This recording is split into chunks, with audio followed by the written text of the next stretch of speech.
Now, guys, let's start our first set of discussion for today on accelerating adoption of programmatic on emerging channels, DOOH, connected TV, audio, the challenges and opportunities. As we all know that with the recent industry innovations and growth signs across emerging channels, programmatic is poised to attract a growing share of attention from the marketers as well as from the publishers too. To talk about accelerating adoption of programmatic on emerging channels, we have with us Mr. Ankit Desai, who is the head media and digital, Marico. Along with him, we have with us Ms. Megha Ahuja, Vice President Digital Media Marketing, Carat, India. Mr. Neeraj Sharma, Vice President Globale Media. Mr. Tejas Shah, Media Lead, Plum.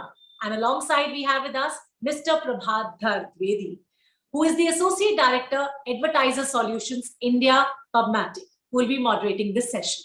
So Prabhat, please start the proceedings. Thank you, Adgili, for organizing this discussion. The topic is accelerating adoption of programmatic on emerging channels, digital out of home, connected TV and audio. And we will be discussing the challenges and the opportunities. I welcome all the panelists for this discussion. As I mentioned, like we have 40-45 minutes, so I request the panelists to be precise in their answers. So let's dive into it. The first point, why do you think marketeers should care about these channels? And I'll go to Megha first. Megha.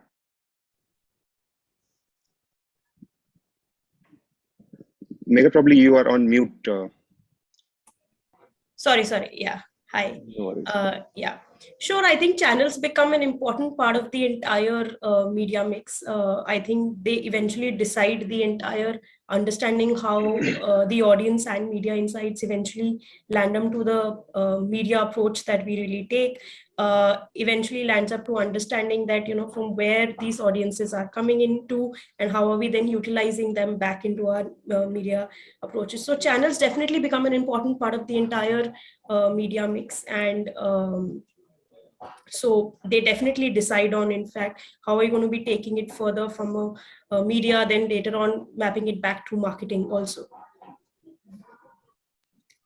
Thanks. And Neeraj, what's your views on this?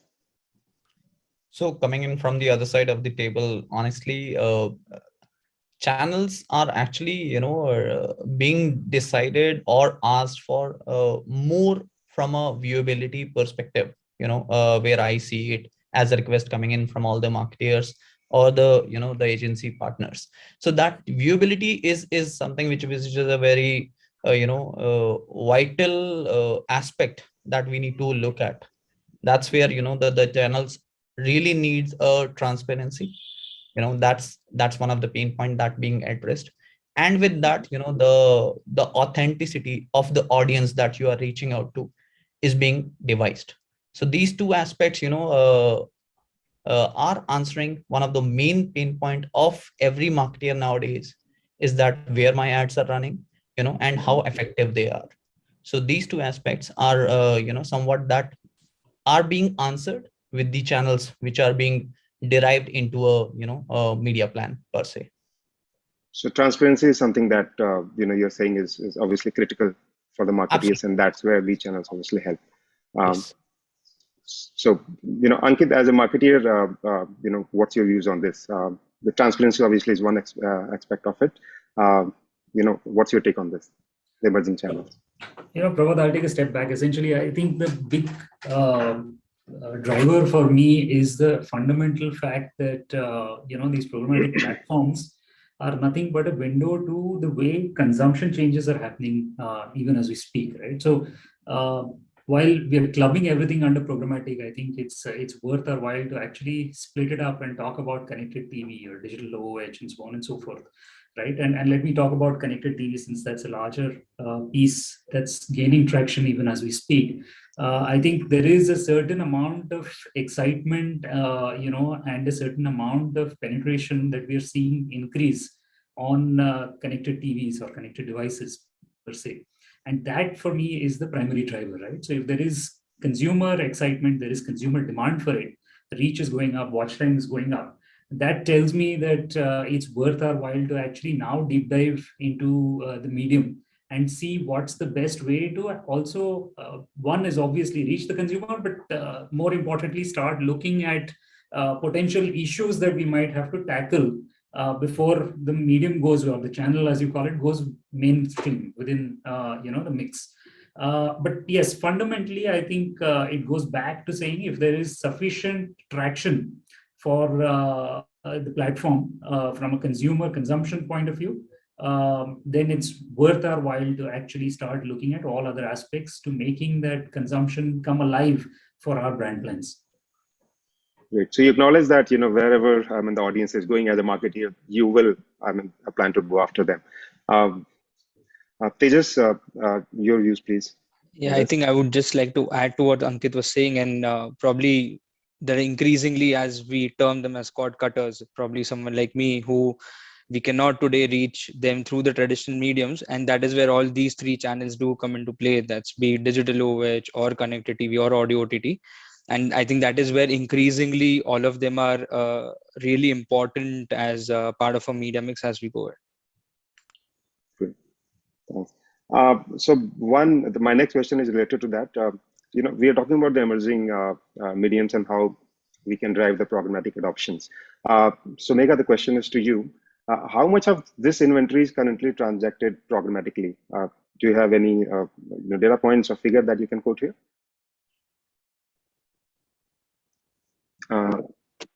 Sorry, again, I was muted.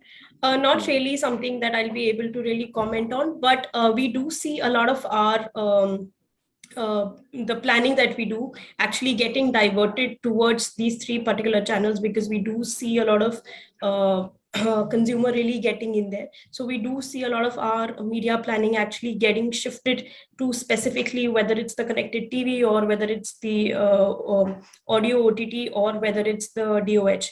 We do see a lot of shift from a marketer's perspective, also seeing that. And also I think post-COVID, we did see a lot of jump with the marketers wanting really to be agile at the moment and being part of the DOOH league and being present, because they were seeing people traveling. They wanted to leverage that part really well. So while I would not be able to give you a quote or a figure in terms of what it is, but we do see a heavy shift. And we also see that shift also from a marketer's perspective, that the apprehension that they earlier had towards really doing making outdoor or these part of their mix, but because they saw post-COVID a lot of consumption pattern being changed for the consumer, I think the move happened like a pretty smooth one versus I think which would have happened or taken a lot more other time. Got it. Yeah. So Ankit, to you. So as a marketer, as Megha mentioned that she's seeing the traction and a lot of consumption is coming for these particular channels. So as a marketer, do you demand for this kind of inclusion in your media plan from your agency partner, or when you plan for your marketing campaigns? So look, I think, like I said, our focus is more on consumer consumption. So it's not about us demanding, it's about the agency coming back and showing us trends of consumption itself. But fundamentally, I think before we get to what we demand, there are also some issues that we need to tackle for these mediums, right? So I think today, while we are very gung-ho about reach and watch time, there is a certain gap in terms of understanding consumption habits on these platforms, right? And especially, when you're talking about now screens which are household consumption and not individual consumption, which kind of blunts the edge of digital targeting, etc., which we've all taken for granted. So, the question to be asked is not about how much we are pushing, but what are the detractors to mass adoption per se. Valid point. I have a special question for that, and I have kept it for in a couple of questions later. But yeah, valid point. Definitely, we'll be discussing the challenges that we are facing with these emerging mediums when we are trying to increase the adoption programmatically. So I will come to that question. But thank you for your views. Tejas, next question is to you. What do marketeers tend to gain if they integrate these channels into their media mix? I think probably at the cost of not repeating myself, but probably definitely incremental reach. today, because if I am like, if I go with my regular media mix, where these channels were obviously, and even today are not my first go-to channels, is when I include these channels, is definitely I'm reaching out to those audiences who today are, I mean, cord cutters, and hence I can't reach them through, except obviously through digitally, through social media or YouTube for that matter. So definitely, I think incremental reach is what helps us, like, what adds to the plan. And obviously with digital OOH, it's also the placement, right? Because obviously when you are at the point of purchase, or you're in a mall, is where if we can target you through one of the outdoor screens, it definitely helps us gain that incrementality at that time. Good.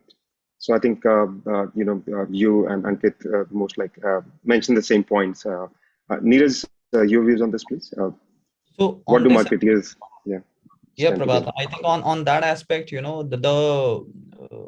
so firstly, I somewhat agree with, what Megha mentioned, that, there is a definitely a change that we have seen in the consumption pattern, which is pre-COVID, during COVID, and then a post-COVID, the change that has been adapted firstly in the strategy, right? Second aspect, which has been taken seriously into consideration because of the limitations that were coming, which were not in the hands of the marketeers. So programmatic, as a channel, it definitely got a boost because the targeting had to be very, very precise. You cannot right now overspend. You have to be reach out. You should be reaching out to those users who would be actually taking up your services, or interested in your product. And having said that, taking it to a next level, what they just mentioned is that programmatic, if we are comparing it with programmatic do, so that is giving you those indication pointers through the tech that is being devised, right? That whether Neeraj or Prabhat, as a consumer, right, they are actually consuming your content either on the go, either outside somewhere, or on your personalized device, right? And that gives you an edge in terms of that. Now that you have an eyeball from the user, you have the interest there. So programmatic actually gives you that that feasibility of reaching out with multiple touch points, with a combination of all the programmatic media. That's not limited to only do, right? So I think that's where the trend line has been set, and it is going to grow further because that's where the interest has been seen. Only difference that will remain here is that with so many touch points being available, obviously the overall aspect will be taken into consideration more from a ROI perspective. Exactly. I mean, ROI remains obviously an important point for Absolutely. both. That will come into picture. That will come into the picture.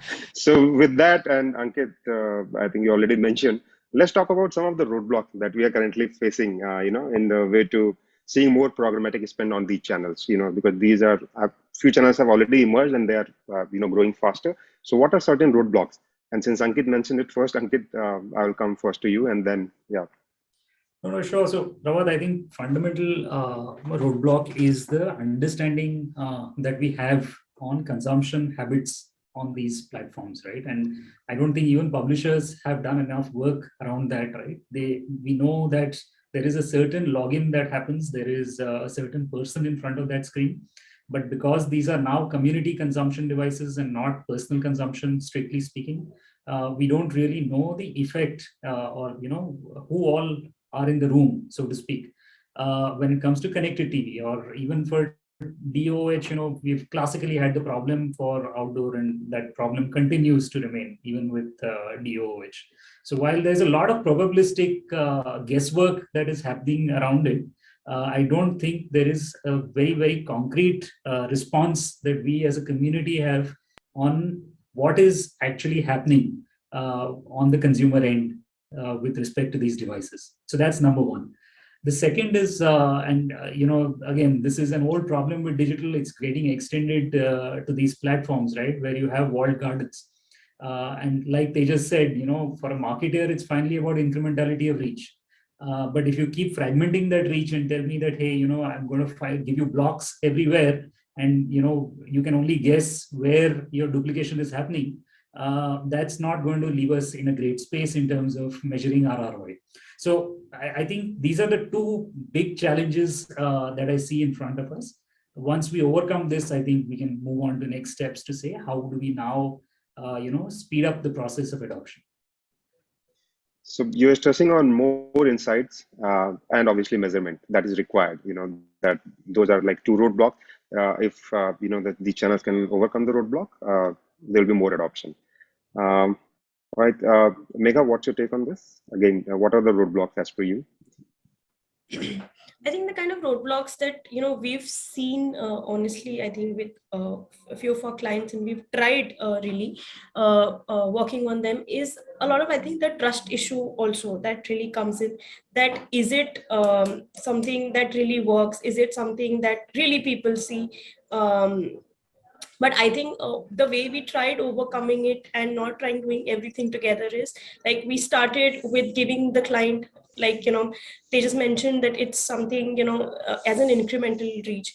We looked at it more from a level of targeting for the client and said, so for example, for Intel, we have multiple segments. We have like like an evolved premium laptop user versus an everyday laptop user. We tried using and telling them, like, for a connected TV, why don't you use the premium level targeting, and that helps you do that. So we tried making them take a smaller route, try and test them and understand that how it has worked. And I think also, I think something that Ankit also mentioned, it's also important that, what happens is that a lot of these teams works at different levels. So talking to each other becomes an extremely important point. And when you actually go to the marketer, is it like one reach or is it like one thing that you're telling them? So I think that is a challenge, and that still remains a challenge that I think we all as agencies are also trying to overcome. But I think till the time we solve that, it's going to be in an ambiguity space. I mean, while I'll try and test, but the entire trust of really doing it, going on full on with it, I think it will take some time till we really find a solution, even for the marketers to come back and say, yeah, this is one reach that we're giving you with these incremental stuff that we're doing. So basically here we're talking about the deduplicated reach, right? Though the approach is omni-channel, but what kind of, unique reach is that I'm coming back with, yeah. Exactly.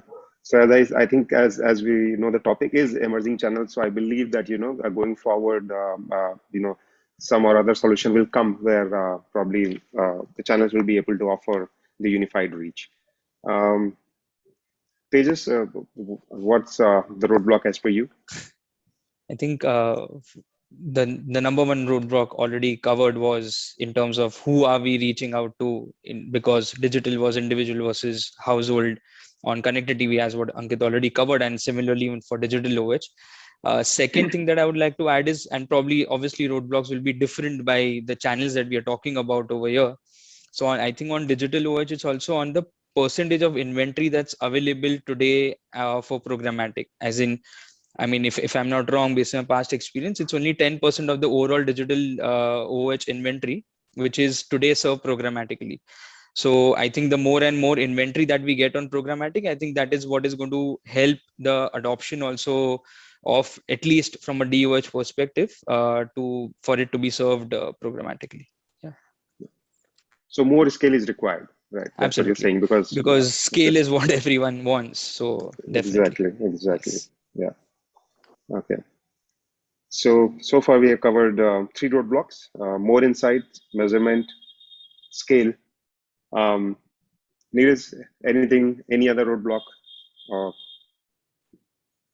See, another aspect which is, somewhere down the line, I feel it is linked to the ones that is being discussed, right? When we are talking about a unified reach, that will always remain a question of a marketer, right? Coming from Ankit's perspective.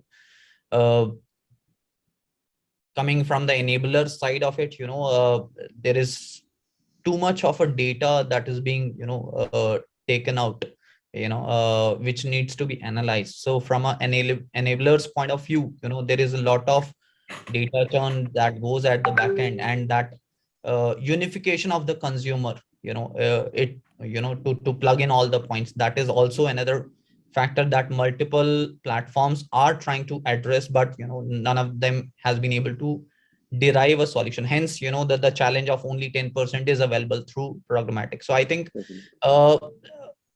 that I'll say that openness towards, if we really want the programmatic do or CTV per se. Now CTV is actually, comparative to do, I'll say CTV is still better. Reason being because, let's take example of any of the OEMs, right? Who are there into the devices as well as the connected TVs. So they are able to implement it, much quickly in a much better manner. Reason being because they have that efficiency, they have that technical know-how of the two, different channels and combining the data there. Whereas do is struggling with it because do is more of a, the viewability that you're getting from the user, and then you out of a common pool, you try to derive a user that will be beneficial for you. So I think that application of the data, which needs to be put into practice is another factor that needs to be, it will take some more time to develop further to be a standalone solution per se.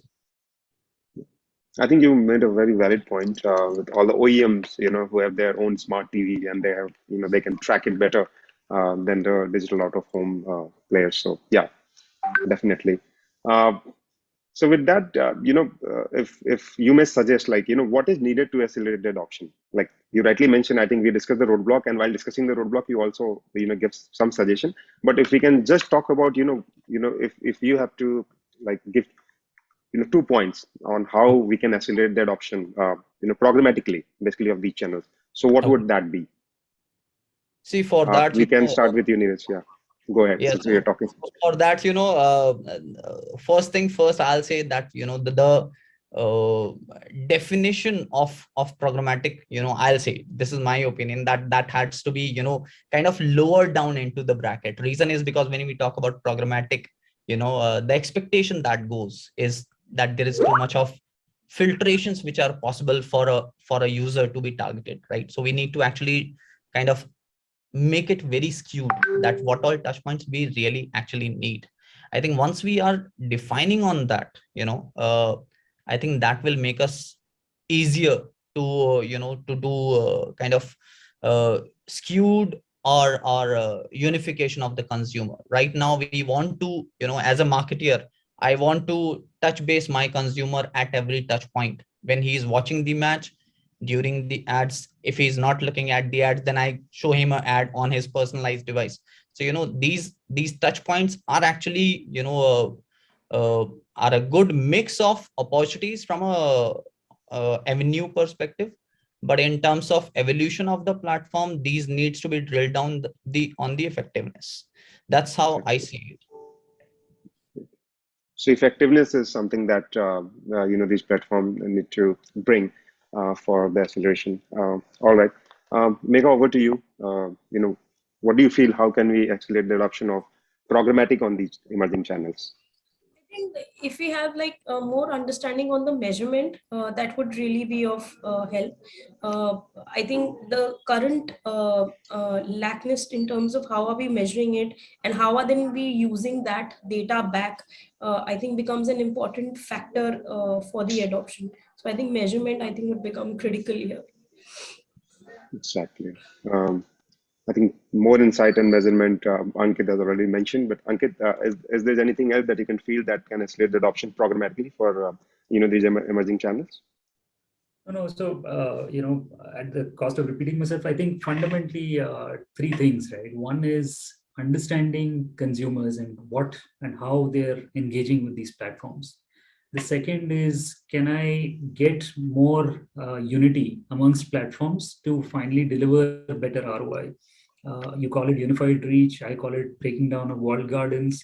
But fundamentally, I think we all need to head to a point where we can do a full funnel kind of planning on these platforms. And that's when the power of these platforms can truly come alive, right? From establishing brand awareness to consideration to finally leading to conversions, all of it is possible using a mixture, a combination of these platforms.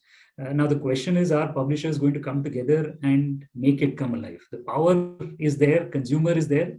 I think it's now for the platforms to take those initial first steps to truly make this power come alive, right? And if they do that, then the investments are waiting for them over there. Right. Tejas.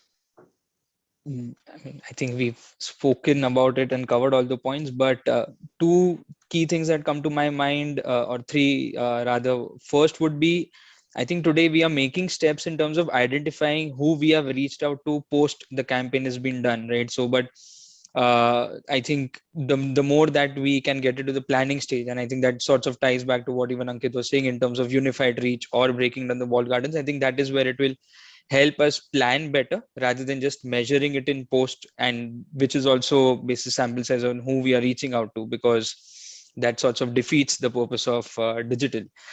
Second is scale, as I spoke about, probably from at least from the digital OH perspective of getting more screens on programmatic.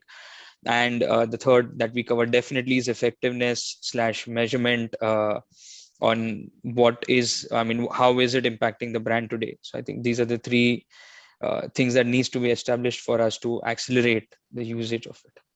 I think one interesting point that you, I think, rightly mentioned that, you need more visibility at the planning stage. Like post-campaign analysis, obviously, we do get to see, but more, probably insight at a campaign planning level will definitely help in more adoption.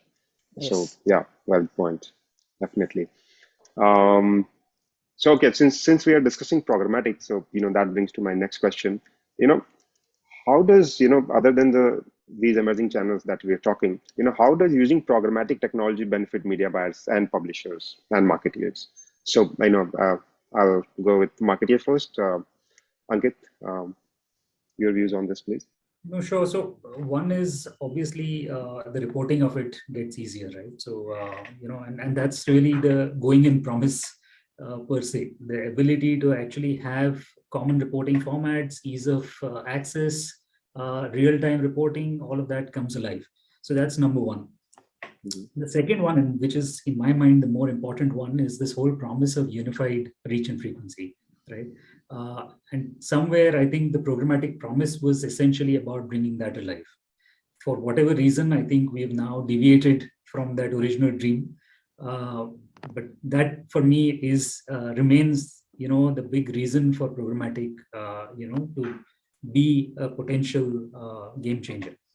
And the third one is essentially, taking away this whole thing of negotiating channel by channel or platform by platform, and looking at things a little more holistically from a consumer lens, right? And figuring out, therefore, what's my optimal mix to actually deploy on digital. So I think these were the three key primary reasons why programmatic held its appeal. I'm hopeful someday we'll get there. Yeah. So hopefully we will reach to a stage where we can offer unified reach and frequency across the, across devices, across channels. So yeah, let's see. Megha, what's your take? Why, using programmatic technology, how using programmatic technology benefit media buyers? See, it does benefits in a lot of ways, not just from a targeting perspective and understanding or getting better insights, but I do see a challenge a lot of time with the marketers, when I think first the programmatic word itself, I think there are different understanding that different marketers have. So I think it's pretty abused in terms of what they really understand of what programmatic is. I think what we tried solving with a lot of marketers is we actually tried them showing the way the dashboard looks like, how you actually are able to pick up and really target or do your level of targeting, and what really happens that if you try to do a lot of other targeting, what really happens to your cost. We actually tried them showing that so that they get that trust and, okay, this is something that's going to work for us. But I think the reach factor, and also sometimes the factor of not being able to buy a lot of impact stuff on programmatic does become an hindrance of not doing specific programmatic stuff. So because you're able to buy a specific audience, you're not able to do certain kind of things, that becomes sometimes a hindrance. So I would say few of these factors definitely lead to that. So you mentioned about the impact activities, like at times, like there is a sale Like they'll activity have to that say, I'll have to do an impact buy separately, and then I'll have to do programmatic separately. I'm not able to buy a proper media plan together, and which does happen because when you're doing a programmatic buy, there are few properties which are available otherwise and not through programmatic. So the inventory that's available on programmatic is very different. I want to do an impact and a sustains. I may not be able to do that totally together with one plan. So that becomes, then again, I'm creating two plans. I'm again going to duplicate audiences rather than skip it and do at one level. So again, the factor of not enough stuff being available at one place to really draw that thing together. I understand. There are certain sizes they are not available programmatically, and for impact buys, you need those sizes, right? So that either you can probably go only direct, to publisher to buy those inventory. So yeah, third point there. Tejas, benefits of programmatic. I think it is the promise of what it started with is basically following the audience rather than where they are and deciding and making a plan basis that. But definitely for that, and as what we were discussing in this call, we should be able to do it in the true sense. That is, I mean, for example, with wall gardens coming down or certain DSPs not having certain other partners on board, and hence that is where we again go down to the initial route of deciding and going by platforms. But the benefit of programmatic is if we can actually follow audiences on digital and just make one plan, it helps in all the ways probably which we already captured on this call, that is in terms of efficiencies, in terms of reporting, because then that's one platform that we are using to target the audiences who I want to, and which really helps at least from the marketeers point of view. Yeah, that's good. Thank you. Neeraj, what do you believe? Yeah, to add up, to all the points that Ankit, Megha, and Tejas mentioned, few factors that I noticed, I've experienced. One is, whenever we speak about, any of the platforms, one factor that definitely comes into picture, that, the pricing part. Okay. So pricing is another factor why, programmatic is, coming up into the segment. And the reason for that is, with programmatic as a channel, as a line item, you can define, your buying cost. You can start off with a lower buying price, so that is one benefit that definitely goes to a marketer, that, if he is buying some inventory which is available non-programmatically as well on an X price, he can definitely go for, just to test out whether it will work out or not. He has the leverage to start off with a lower price point. That's one. That's one of the benefit. And another factor, which is coming in with multiple self-serve platforms, or you tell them as programmatic platforms, is the creative level, knowledge that they are sharing. Okay, what creative is working out for you? What communication is something that is getting you better, you can say the ROI. So that's another factor which I take it up, which is a very integral part of the campaign, honestly. But you have that edge with the programmatic media per se, because you have the, first of all, the feasibility of changing the creatives or the text or the communication at a click of a button. That's how I'll say it. You need not to get the new sets to be ready for it, right? And another factor is now multiple platforms are actually working upon it. Some have already rolled it out on a beta version, which is DCO, dynamic creative optimization as well, right? Which gives you that learning. Again, this is at an initial state, but this gives you a learning in terms of what kind of a communication is working out for you. If you are reaching out to an urban person, you are reaching out to tier 1, or you're deep diving into tier 2 and tier 3 markets, what kind of communication is working on? So that gives you those insights as a marketer, or as an enabler, or as agency also. Those learnings are the benefits that we are getting out of programmatic. Okay. So you mentioned that more power to buyers, basically, so they can decide on pricing, on creative, which creative is working, and then they can change the mix. Yes. basis the performance, like, which inventory is performing, which ad size is performing or not, and accordingly, the marketer can change the mix. So more power to buyer, Absolutely. in the sense. So that's one benefit. Yeah. Great. Thanks. I think we have covered most of the the point that we wanted to discuss. And in the end, to conclude the discussion, I would say that there are challenges definitely, as we discussed, in accelerating the adoption of programmatic on emerging channels. But we also discussed that the opportunities will always outweigh the challenges. So yeah, looking forward to get more adoption of programmatic onto these emerging channels. So thank you very much, everyone, for your views. Thank you so much. Yeah. Thank you, Thanks, Prabhat. Thank you so much. Thank you. Now, that was once again a really useful and important discussion, guys. Thank you everyone for this one.